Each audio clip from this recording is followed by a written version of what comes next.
सुबह का समय था। संगीता की आंख खुली तो उसे महसूस हुआ कि आज उसका शरीर उसका साथ नहीं दे रहा। सिर भारी था, आंखों में जलन थी और बदन में अजीब सी टूटन। हल्का बुखार भी लग रहा था, लेकिन वो जानती थी कि इस घर में उसकी तबीयत से ज़्यादा ज़रूरी रोज के काम हैं। उसने करवट बदली, गहरी सांस ली और खुद को संभालते हुए बिस्तर से उठ गई। शादी के बाद से यही उसकी आदत बन चुकी थी, चाहे जैसी भी हालत हो, पर घर का काम रुकना नहीं चाहिए। उसने मुंह धोया और बिना किसी को बताए रसोई की ओर बढ़ गई। घर में अभी सन्नाटा था, लेकिन संगीता के मन में कामों की लंबी सूची चल रही थी। चाय, नाश्ता, दोपहर का खाना, ससुर जी की दवाइयाँ, कपड़े, सफाई।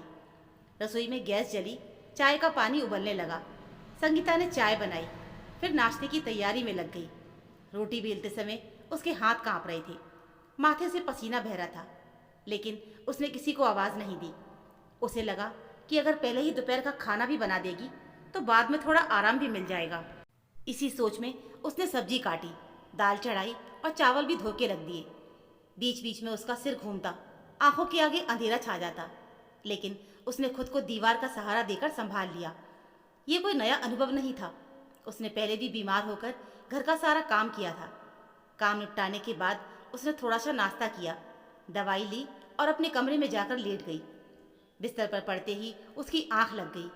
ऐसी नींद जैसे शरीर ने हार मान ली हो। उसे पता ही नहीं चला कि कितना समय बीत गया कि तभी दरवाजे की आवाज़ से उसकी नींद टूटी। सामने उसकी सास कमला जी खड़ी थी। चेहरे पर नाराज़गी और शिकायत साफ झलक रही थी। बिना उसकी हालत देखे कमला जी बोल पड़ी, बहू, अभी तक सो रही हो? दोपहर के खाने का समय हो गया है, रोटियां तक नहीं बनी हैं।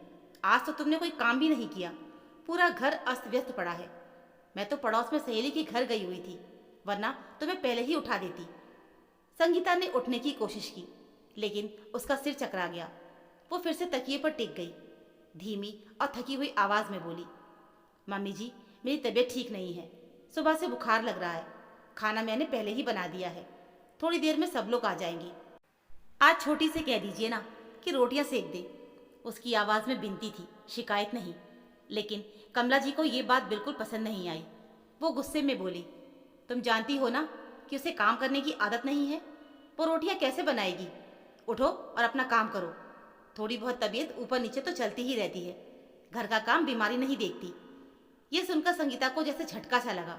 उसने पहली बार खुलकर कहा, मम्मी जी, छोटी बहू को इस घर में आए हुए 2 महीने हो चुके हैं। अभी तक आपने उससे एक भी काम नहीं करवाया। क्या इस घर का सारा बोझ सिर्फ मेरे कंधों पर है? उसकी आवाज़ में दबा हुआ दर्द साफ झलक रहा था। कमला जी का चेहरा सख्त हो गया। उन्होंने तीखे स्वर में कहा, पहले भी तो सारा काम तुम ही करती थी, अब क्या हो गया? छोटी बहू अमीर घर से आई है, वो रसोई में नहीं जाएगी। पहले तुम 5 लोगों का खाना बनाती थी, अब 6 का बना लो। इसमें कौन सी बड़ी बात है? क्या छोटी बहू के लिए खाना बनाना तुम्हें भारी लगने लगा है? संगीता ये सुनकर स्तब्ध रह गई। उसके मन में जो उम्मीद थी कि अब जिम्मेदारियां बटेंगी, वो पल भर में टूट गई।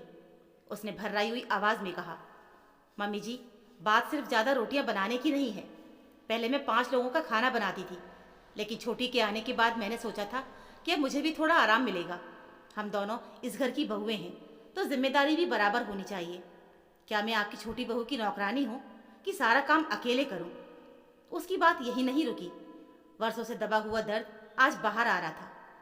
वो बोली, वो अमीर घर से आई है, इसका मतलब ये नहीं कि उसकी जिम्मेदारियां कम हो जाती हैं। मुझे उसके कपड़े भी धोने पड़ते हैं, उसके कमरे की सफाई भी। मैं कोई मशीन नहीं हूँ। आप इस घर की बड़ी हैं। मुझे लगा था कि आप हमारे बीच काम का बंटवारा करेंगी, लेकिन आप तो मुझे ही समझा रही हैं। अब मैं किसी का काम नहीं करूँगी। कमला जी गुस्से से भड़क उठी, बड़ी बहू, नई बहू अभी अभी आई है। सालों से इस घर का सारा काम तुम करती आई हो, तुम्हें सब कुछ आता है। उसे सीखने में समय लगेगा, इसलिए मैं उससे कुछ नहीं कहती। संगीता ने गुस्से और दर्द में कहा, अगर आप उसे कोई काम करने के लिए कहेंगी ही नहीं तो वो सीखेगी कैसे? अगर आप काम का बंटवारा नहीं कर सकती तो मुझे मेरी गृहस्थी अलग करनी है। ये सुनते ही कमला जी चिल्ला पड़ी, मेरे जीते जी इस घर का बंटवारा नहीं होगा। मेरे मरने के बाद जो करना है सो करना। उसी समय पीछे से दिवाकर जी की आवाज़ आई। उन्होंने गुस्से में कहा, तुम्हारे जीते जी तुम्हारी आंखों के सामने बड़ी बहू के साथ अन्याय हो रहा है और तुम्हें कुछ दिखाई नहीं दे रहा? जो भी होगा अभी होगा। गलत फैसलों का अंजाम आज ही पता चलना चाहिए। अगर तुम घर के काम नहीं बांट सकती तो बंटवारा कर दो। इतने में छोटी बहू भी वहां आ गई। उसने मुंह बनाते हुए कहा, ससुर जी, मैं किसी और के लिए काम नहीं कर सकती। आप लोग बंटवारा ही कर दीजिए। मैं देख लूंगी अपना काम कैसे मैनेज करना है। आखिरकार फैसला हुआ कि घर के बीच कोई दीवार नहीं बनेगी, लेकिन दोनों बहुएं की गृहस्थी अलग अलग होगी। सब अपना अपना बनाकर खाएंगी। कमला जी ने भी झट से कह दिया, मैं तो छोटी बहू के साथ ही रहूंगी। दिवाकर जी ने शांत लेकिन सख्त स्वर में कहा, और मैं बड़ी बहू के साथ रहूंगा। शाम को जब दोनों बेटे घर आए तो दिवाकर जी ने अपना फैसला सुना दिया। दोनों बेटे सन्न रह गए। उन्हें समझ ही नहीं आ रहा था कि माँ बाप ने ये कैसा फैसला कर लिया, लेकिन हालात ऐसे बन चुके थे कि अब पीछे हटने का कोई रास्ता ही नहीं था। धीरे धीरे इस नई व्यवस्था को सबने अपना ही लिया। एक हफ्ते के भीतर सब कुछ अलग अलग हो गया। छोटी बहू ने अपने मायके से ढेर सारा सामान मंगवा लिया। उसकी रसोई आधुनिक चीज़ों से भर गई, लेकिन काम करने के नाम पर वो कुछ भी नहीं कर रही थी। वो कमला जी को काम सिखाने के बहाने रसोई में बुलाती और फिर किसी न किसी बहाने से कमरे में चली जाती। घंटों वहीं बैठी रहती। शुरुआत में कमला जी को लगा कि धीरे धीरे वो सीख जाएगी। ऊपर से छोटी बहू के मायके से आने वाले महंगे महंगे उपहार उनके मन को बहलाए रखते थे। उन्हें लगता था कि बड़ी बहू के मायके से तो कुछ भी नहीं आया, लेकिन छोटी बहू से उन्हें फ़ायदा तो हो रहा है। कमला जी अक्सर मन ही मन ये सोचकर खुद को तसल्ली दे लेती थी कि बड़ी बहू के मायके से तो कभी कोई खास चीज़ नहीं आई, ना कोई उपहार, ना कोई दिखावा। लेकिन छोटी बहू अमीर घर से आई है तो कम से कम उसका फ़ायदा तो उन्हें मिल ही रहा है। कभी महंगी साड़ी, कभी सोने की चेन, कभी कोई नई घरेलू मशीन। इन चीज़ों ने धीरे धीरे उनके मन में ये भ्रम पैदा कर दिया था कि छोटी बहू के साथ चुनना उनका सही फैसला है। उन्हें लगता था कि बड़ी बहू ने तो बस काम किया है, बदले में कुछ नहीं दिया, जबकि छोटी बहू बिना कुछ किए भी उन्हें खुश रखने का तरीका जानती है। इसी सोच में उन्होंने अपने फैसलों को सही ठहराया और सच को देखने से लगातार बचती रही। दूसरी ओर दिवाकर जी को इन महंगे उपहारों से कोई लगाव नहीं था। उन्हें ना तो दिखावे की आदत थी और ना ही पैसों से रिश्ते को तौलने की समझ। उन्होंने हमेशा ये देखा कि कौन दिल से उनके पास है और कौन सिर्फ अपने मतलब के लिए। उनकी नज़र में संगीता की अहमियत किसी उपहार से कहीं ज़्यादा थी। संगीता सुबह उठकर सबसे पहले उनके लिए चाय बनाती, समय पर नाश्ता देती, दवाइयों का पूरा ध्यान रखती और बिना कहे उनकी छोटी छोटी ज़रूरतें समझ जाती। दिवाकर जी के दिन संगीता के साथ सुकून से कटने लगे थे। उन्हें लगता था कि घर में भले ही बंटवारा हो गया हो, लेकिन इंसानियत और अपनापन अब भी जिंदा है। उधर कमला जी का दिन छोटी बहू के साथ रसोई में ही बीतता। छोटी बहू कभी कहती कि माँ जी, आज ये सब्जी बनाना सिखा दीजिए। कभी कहती कि रोटी गोल नहीं बनती, ज़रा आप ही बना दीजिए। कमला जी ये सोचकर चुपचाप काम करती जाती कि धीरे धीरे बहू सीख जाएगी। लेकिन सच ये था कि छोटी बहू सीखना नहीं चाहती थी। वो बस काम से बचना चाहती थी। जैसे ही सारा काम उनके सिर पर छोड़ देती, वो किसी बहाने अपने कमरे में चली जाती और घंटों फ़ोन चलाती या फिर आराम करती रहती। दिवाकर जी दूर सोफे पर बैठे अखबार पढ़ते हुए ये सब कुछ देखते रहते और मन ही मन सोचते कि समय ही सबको सिखाएगा। समय सच में सब सिखा रहा था, लेकिन बहुत धीरे धीरे। शुरुआत में कमला जी कभी महंगी साड़ी, कभी किसी नई गहने के लालच में सारा काम करती रही।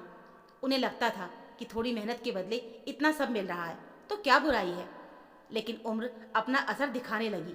हाथों में दर्द रहने लगा, पैरों में सूजन आ जाती और कमर झुकने लगी। अब पहले जैसी ताकत नहीं रही थी। एक दिन जब थकान हद से ज़्यादा बढ़ गई तो उन्होंने हिम्मत करके छोटी बहू से कहा, बहू, अब तुम्हारी शादी को 6 महीने हो चुके हैं, गृहस्थी भी अलग है, तो अब अपना काम खुद संभालो। मेरी बूढ़ी हड्डियों में अब इतना जान नहीं है कि रोज़ सारा काम कर सकूं। ये सुनते ही छोटी बहू निशा का चेहरा बदल गया। वो गुस्से से बोली, माँ जी, जब उपहार लेने का समय आता है तब तो आप खुशी खुशी लेती हैं, और जब काम करने की बात आती है तब आपको तकलीफ होने लगती है। काम तो आपको करना ही पड़ेगा। मैं आपको बिठाकर खिलाऊं क्या? मैं जेठानी जैसी बेवकूफ़ नहीं हूँ जो दिन रात काम करती रहूँ। उसकी आवाज़ में ना सम्मान था ना ही संकोच। इतना ही नहीं, उसने आगे ताना मारते हुए कहा, ससुर जी दिन भर बैठे रहते हैं, कोई काम नहीं करती, और जेठानी दिन भर उनके आगे पीछे घूमती रहती है। आप ही तो कहती थी कि छोटी बहू अमीर घर से आई है और उसे रसोई का काम नहीं आता। तो आज वही बात आप खुद भी समझ लीजिए और चुपचाप काम करती रहिए। ये कहकर वो वहाँ से चली गई। उस पल कमला जी के पैरों तले जमीन खिसक गई। आज पहली बार उन्हें साफ साफ समझ में आ गया था कि संगीता क्या समझाना चाहती थी। उन्हें एहसास हुआ कि उन्होंने किस तरह सच्चाई से मुंह मोड़ा और दिखावे के चक्कर में गलत इंसान का साथ चुना। लेकिन अब बहुत देर हो चुकी थी। उन्होंने सबके सामने झगड़कर छोटी बहू का पक्ष लिया था, बड़ी बहू से रिश्ता तोड़ा था। अब अगर वो कुछ कहती तो उनका ही मजाक बनता, इसलिए उन्होंने चुप रहना ही बेहतर समझा। दिन पर दिन उनका जीवन बोझ बनता चला गया। वो घुट घुट कर सारा काम करती रही। ना शरीर साथ दे रहा था और ना ही मन। तनाव और थकान ने मिलकर उनका बुरा हाल कर दिया। आखिरकार एक दिन उन्हें तेज सीने में दर्द उठा और वो जमीन पर गिर पड़ी। घर में हड़कंप मच गया। उन्हें अस्पताल ले जाया गया। डॉक्टर ने बताया कि हार्ट अटैक आया हुआ है और ऑपरेशन करना पड़ेगा। इस मुश्किल घड़ी में भी उनकी छोटी बहू अस्पताल तक नहीं आई। फ़ोन तक करने की ज़रूरत नहीं समझी। लेकिन संगीता ने बिना कोई शिकायत किए सारी जिम्मेदारी संभाली।